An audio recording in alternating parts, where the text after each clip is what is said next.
అడవులు తరిగిపోతున్నాయి. అడవి జంతువులు జనావాసాల్లోకి, పంట పొలాల్లోకి తెగబడుతున్నాయి. ఈ వన్యప్రాణుల బెడద నుంచి తమ పంటలను కాపాడుకునేందుకు వివిధ జిల్లాల రైతులు నానా తంటాలు పడుతున్నారు. ఆదిలాబాద్ జిల్లా రైతులు పొలాల్లో రంగు చీరలు కట్టడం చూశాం. వివిధ రకాల శబ్దాలు చేసే ధ్వని అనుకరణ పరికరాలు అమర్చడమూ చూశాం. అవేవీ పూర్తి స్థాయిలో పంటలను కాపాడలేకపోతున్నందున మరో కొత్త ప్రత్యామ్నాయాన్ని క్షేత్రాల్లోకి తెచ్చారు. అవే దిష్టిబొమ్మలు. అదేనండి, మనుషులను పోలిన బొమ్మలు. అవే ఆయా పంట పొలాలకు కాపలాదారులు. మనిషి అలికిడి ఉన్నంతసేపు చేను జోలికి రాని అడవి జంతువులు ఏమాత్రం ఏమరుపాటుగా ఉన్నా పొలాన్ని నామరూపాలు లేకుండా చేస్తుంటాయి. అలా అని పగలు రాత్రి కాపలా కాయలేం. పగటి వేళైనా రోజంతా చేలోనే కాసుకొని ఉండలేం. అందుకే చేలో మసులుతున్నట్లుగా అనిపించేలా ఇదిగో మనిషిని పోలిన బొమ్మలను చేనుకు కాపలా పెట్టారు ఆదిలాబాద్ జిల్లా రైతులు. అందమైన ఈ భామ, మంచపై దర్జాగా కూర్చున్న ఆ యువకుడు, గంప నెత్తికెత్తుకున్న ఈ రైతన్న, నెత్తిన టోపీ, కళ్లకు కళ్లజోడు, చేతిలో కర్రతో నిలుచున్న ఆ వ్యక్తి పొలంలో ఎంతోమంది రైతులు కలియ తిరుగుతున్నట్టుగా కనిపిస్తున్నారు కదూ. మనకే కాదు, అడవి జంతువులకు అలానే భ్రమ కలిగిస్తాయి బొమ్మలు. అందుకే ఇక పొలం దరికి రావు. పంట కాపాడబడుతుందని ఇలాంటి ఆలోచన చేశానంటున్నారు చొండి మండలం కబీర్ గ్రామ రైతు లక్ష్మణ్.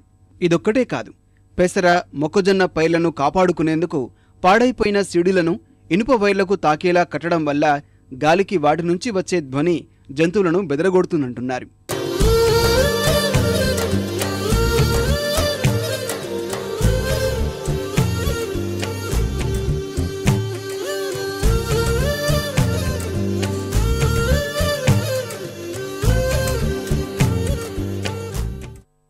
ఇక్కడ ఒక 2 బిఘాలు భూమిని నాకు ఊరి పక్కకు.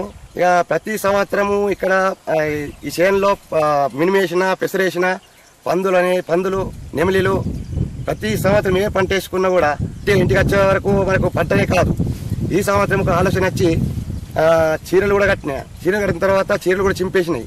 అంటే అప్పటికి కాయ లేకుండే మళ్ళీ ఒక ఆలోచన వచ్చి ఏం చేసినాయంటే మళ్ళీ బొమ్మలు తయారు చేసి ఎక్కడో 4 దిక్కులు పెట్టిన తర్వాత కూడా మళ్ళా ఇంకొక ఆలోచన వచ్చి ఒక దీపాలు లైట్ లాగా అవి తయారు చేసి 10 దీపాలు గుంజకొక్కటి వేలాడదీసిన.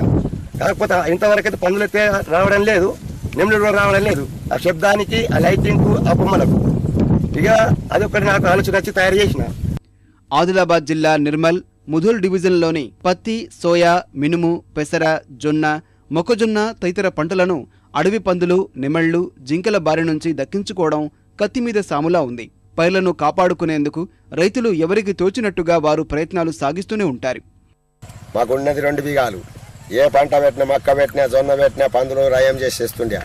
ప్రతి సంవత్సరము శనగలు కానీ, పెసరాలు కానీ, మినుమాలు కానీ, జొన్నలు కానీ, మక్కయని ఏది కూడా రాకపోవు.